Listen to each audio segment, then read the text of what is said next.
I baked you this special email. It has raisins. Hey, Strongman, I have to do some crappy, really stupid diorama this year.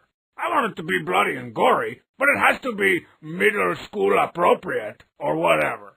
Got any tips? Molly T, Charlotte, not Charlotte. Whoa, it's like you're no place. So you're telling me that Miss Charbroilsberger, or whoever, actually told you to make a crappy, really stupid diorama for an assignment? Now that's what I call education.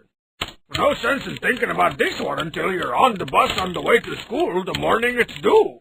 And then it's time to whip out my old stand-by-orama, The Whimsical World of School Supplies. But dioramas shouldn't be wasted, Molly Man. This is probably the only school-approved opportunity to melt small plastic animals and shame our beloved literary characters that you're ever gonna get. I say embrace it. I say deface it. Here are my tips. First off, behind every good diorama is an even gooder shoebox. So unless you want to get called the stride right kid for the rest of your life, you better go buy a pair of the coolest, most expensive shoes on the market. Or at least modify a box of cheapo, generico shoes to look expensive. Now let's talk about topics. If the assignment calls for a science diorama, just slap some glue on some cotton balls and bang! The effects of cumulonimbus clouds on sheep, snowmen, and cotton balls. But if you're out of cotton balls, real chunks of the King of Town's beard make a great substitute. To be fair, I did eat all of the cotton balls. If you need to make some historical diorama, there's only one way to go. Presidential assassinations. You can immortalize such tragic moments in U.S. history as the robot that effortlessly offed Jimmy Carter.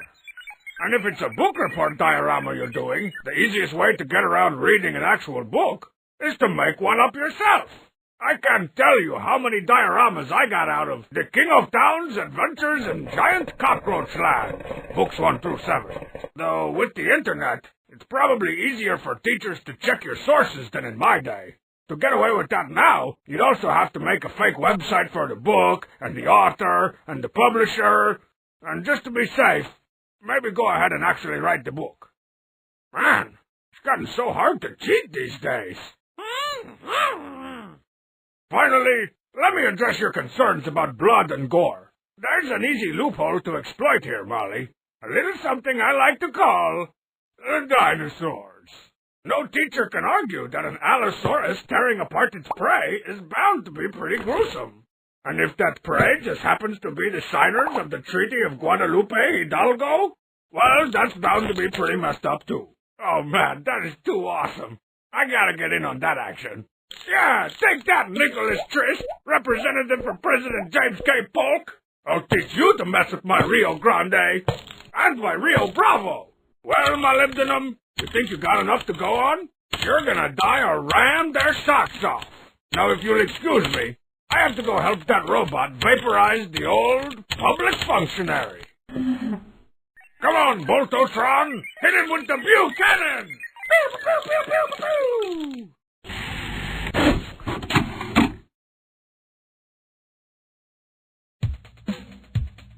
Oh, colloquialism. Who are these guys? All new 2008 Air Cosby. Only $249.99.99. Only at Styles Upon Style. This is not what I tagged on for. Well, hey there, Ron Martin, real dude. It's the Big Z. Just giving you a call on my new cell phone. What's that, you say? Well, I sure am flattered, Ron Martin, but I've already got a gorgeous girlfriend named Marzipan.